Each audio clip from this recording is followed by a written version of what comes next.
September and it is Sci-Fi September, and last year I did a video that was prompts for Sci-Fi September because no one I saw was doing prompts. I made those prompts in 2022 just to use if you wanted prompts to help your reading along, if you wanted to make a vlog about it, if you wanted to whatever. This year in 2023, I realized that those prompts work perfectly for a book tag. So I filmed a Sci-Fi September prompts book tag that you can do whether you use these prompts in another way or not. This month in September, I also wanted to make a vlog using those prompts. So I wanted to use the prompts that I created in 2022 and read sci-fi books that could fit into those prompts and vlog about it for you. My prompts for Sci-Fi September are Mercury, a short sci-fi book, novella, or short story. This is perfect for Shorty September, put on by Pest Storytime. Venus, a sci-fi romance or book about twins.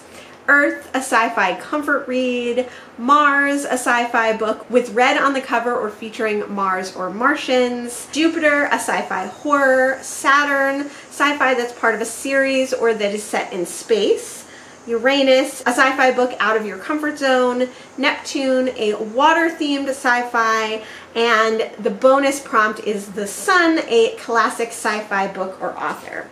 So I've started my reading for this vlog already. I started it a little bit before September and I read Kill File by Christopher Farnsworth. This is a modern contemporary to 2017, so pre-pandemic book about John Smith, who was orphaned when he was younger, went through the foster care system, later went into the army, and after the army was brought into other army-like organizations. The big reason that he made his way up through the ranks is because he is a telepath and he is psychic. He can hear people's thoughts, he can hear people's emotions, he can see what people are going to do before they do it. So he's a very useful tool for the CIA and for the private sector connected to the CIA, the army, and all sorts of other things. In the army, he was in like a training facility, so he has learned to use his powers. But he wanted out, he got out, and now he is like a private contractor for people who want things done. And in the very beginning of the book, the first chapter, we see him negotiating with kind of low-level thugs that have taken a rich man's daughter hostage. I finished this book already. It was super quick, super easy to get through. I think I read it in like 2 or 3 days. It's a lot of dialogue, it's large font, big margins, short chapters, all the things you want from like a super fun, thrilling sci-fi book or thriller book, you know, like very, very fun, silly. There were a couple of things that I noted in here that were maybe outdated. There were definitely some like mid-20-teens language used and things like that, but for the most part it felt very current and it felt very relevant to today, what with surveillance, Big Brother, the whole idea of data mining and making money off of people's information off the internet and everywhere. Not just the internet, but like everything you buy, every transportation you take, every purchase you make, every pattern that you have that revolves in any way around money or video or any of those things is notable, and though that plays a part in the plot of this book. I was glad to get my kind of sci-fi reading started a little bit early. I did finish this one at the very end of August, and this one could definitely count for a book with red on the cover. It does have red on the cover. This could count for part of a series. This is a duology, and it's rumored that perhaps Christopher Farnsworth will write more of these. It did have like a romantic element, but I definitely wouldn't call it a romance. I think what I'll do is I'll read the books throughout this month, and then I will talk to you about how they fit the prompts at the end of the vlog. I have also already read another book, which was Red Shirts by John Scalzi. This book is a spoof on Star Trek, and it's all about these lower crew members who come aboard a new ship at the same time, replacing crew members who have died. And they quickly find out that this whole ship has like an obsession with away missions, and that the newest crew members often die on them, that someone always dies on them, the red shirts. One of the crew members who's been hiding in the ship's service tunnels has a theory that they're all on a TV show. So this book is very meta, very silly, very much about Star Trek and how the dynamics of Star Trek work, and how these real crew members could possibly somehow be entangled with an alternate dimension where they are also TV characters. It's really fun, really fast-paced. I read this book on audio. I read it for Book Trek, which was ending in August, and for these prompts for Sci Fi September, so I'm doubling up on all my readathons. You can see more of my thoughts in my August wrap-up. I also talked about it in my August readathon recap. I really liked it. It was really fun. It was really silly. It was super fast-paced, easy to get through. The audiobook was read by Will Wheaton, who I love. I used to love his show on YouTube Tabletop. I used to read his blog. I used to listen to his podcast. I don't really so much anymore, but I think he's a really good audiobook narrator, and I know that he narrates a couple of other John Scalzi books, so I'm interested in reading more. This was my first book by John Scalzi, and I'm glad I read it. I'm glad I read this one because I wasn't sure what his work was about. And it's interesting because it was extremely silly, it was extremely campy, it was extremely ridiculous in so many ways, but he kind of also put in this like existential meaning of life kind of thread in there, and I don't know if I love that, so I'm interested to read more of his work and see if that is different. So those are the first two books that I read for this sci-fi vlog. Let me know if you did my Sci-Fi September prompt tag, or I tag you to do it now. It's never too late. And then let me know if you've been reading sci-fi books for Sci-Fi September. And I'll talk to you real soon.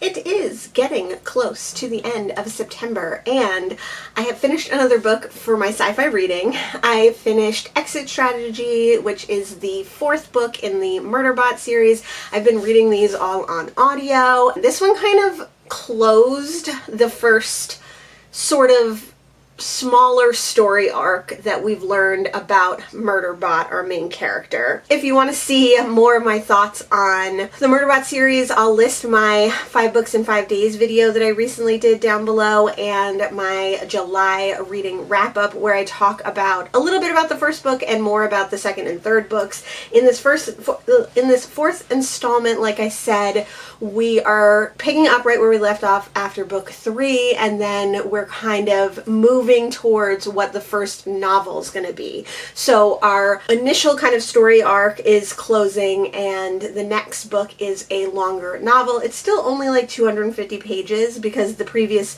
4 books have been novellas, very short, definitely under 200 pages. The next book that I'm reading for September is Day of the Triffids by John Wyndham. This is a classic sci-fi by a classic sci-fi author, and this was on my 21 books I found out about in 2021 and I wanted to read in 2022 list. It took me this long to find a physical copy of it. I've had my eye out for a copy forever. I am also reading this book on audio, but since I have a physical copy, I know that I am a little under halfway through. I found a free audio of this on Internet Archive or something, and it's a place where you can find a lot of things which have fallen into the public domain. This one seems like it was a professional professional reader. A lot of times you'll find audiobooks where the reader is just a person who wanted to read it, but this feels like it was a professional audiobook that has fallen into the public domain and they picked it up. I am enjoying it. I do like the reader. I've only actually read one John Wyndham book before, but I have two others of his, one of which I've started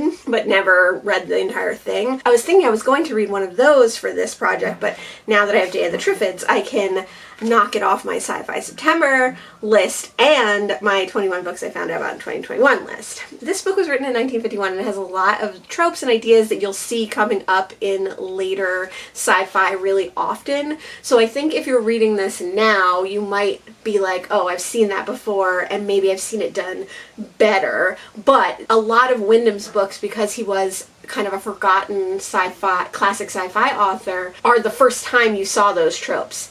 And this book feels very much like that. It starts with a man, middle-aged man, waking up in a hospital. His eyes are bandaged and he's waiting for someone to come take the bandages off. And as he's waiting and waiting and waiting and his breakfast doesn't come and no one comes, he starts to realize things around him, like there's no traffic sounds and there's no other patient sounds, and things are feeling really strange to him. So he eventually does remove the bandages and he discovers that a completely world-changing event has happened.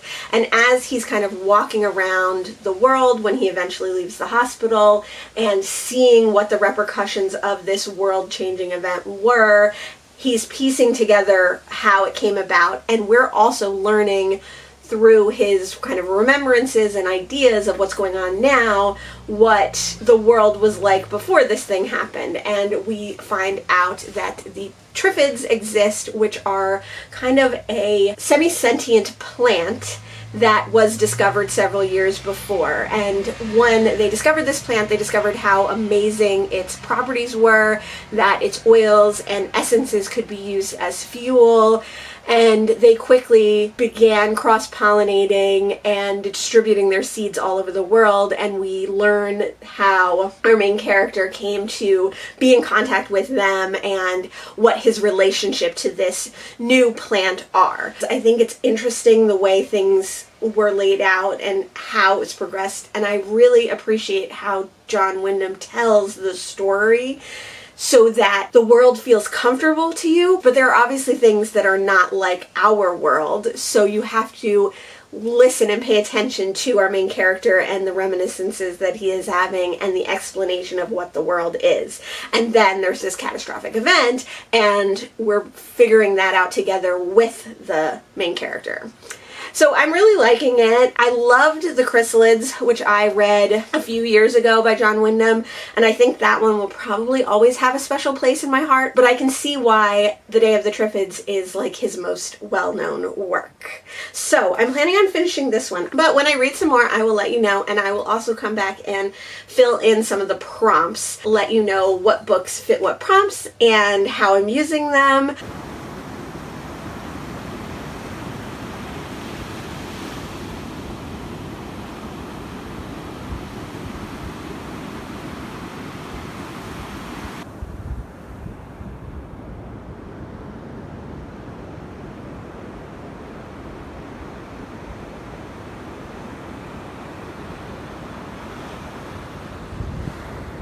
It is October and I have finished reading my last sci-fi book for Sci Fi September. The last book I read for Sci Fi September is The Day of the Triffids. I'm going to put the book up here because I don't really love the cover of the one that I have. When we last spoke, I was in the middle of The Day of the Triffids and now I have finished that. This is my second John Wyndham book and I really, really liked it. I think I liked The Chrysalids a little bit more, but Day of the Triffids had a similar supernatural slash alien aspect to it that was scary in and of itself or interesting in and of itself, but also a vehicle to talk about socio-political ideas of community, personal responsibility, and politics.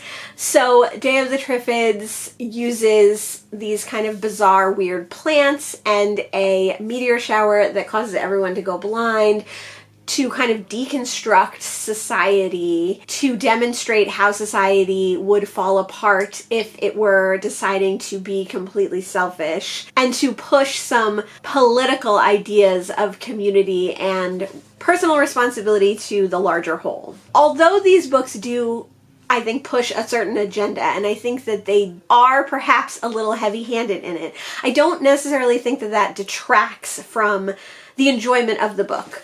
Maybe it's because some of my political and social beliefs are aligned with what seemingly is in John Wyndham's books. I think it's also just that the stories and the characters and the settings are so engaging in his books that you really are able to just immerse yourself in the story. In Day of the Triffids, I didn't love some of the explanation of what was happening, although it was all kept in a very vague manner, kind of the blindness epidemic, the plague that happens in part of the book, and the Triffids. In a book like that, to me, all have to be connected.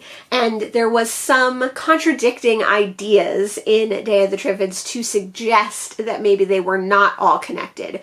So it's interesting that all these tropes and things that you have come to know, recognize very easily, are like new in this book. This book was written in 1951, so it is ahead of its time in a lot of these ideas, but that they weren't as well like kind of connected and planned out and thought out as maybe some of the same themes that you've read and seen later. But it was very vague, so like you kind of can come to your own conclusions, which I also like about John Wyndham's books. That was the last sci-fi book that I read in September. Let me get my phone really quick so that I can go over them. I read quite a few books that I thought were going to be like sci-fi books, but weren't. The prompts for Sci Fi September are sci-fi novella, short story, or short book, sci-fi romance, comfort read, red on the cover Mars, sci-fi horror, part of a series, out of your comfort zone, water-themed sci-fi, classic sci-fi book or author. I read Kill File. This one could count as part of a series. I would say it could also count as out of your comfort zone because it has like a lot of like war and espionage themes, which are not things that I normally read. Then I read Red Shirts. This one definitely has red on the cover. I could also count this maybe as out of your comfort zone because the kind of theological conversations in this book were not really to my taste. I didn't love it. Then I read a couple of books that I thought were going to be sci-fi but weren't, so we will skip over those. And next I read Exit Strategy by Martha Wells, one of the Murderbot books. This could count as part of a series. This could count as sci-fi novella. And lastly, I read Day of the Triffids. It definitely counts as a classic sci-fi book or author. It could count as a sci-fi romance because there is a strong romantic plot throughout. And I guess it borderlines on sci-fi horror. There are some like scary moments in this, but John Wyndham's horror is not necessarily like horrific horror. So there was a couple of prompts that I definitely didn't get, which I didn't think I was going to get. I didn't really get sci-fi horror.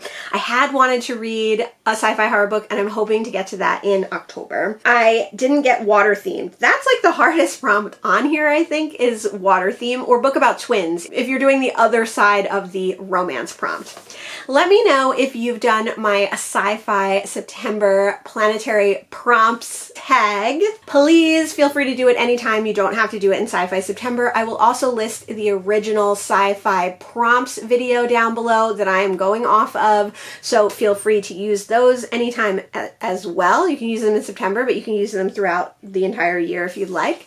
Let me know if you read any sci-fi in September. Thanks so much for joining me today, and I'll see you in the next one. Bye!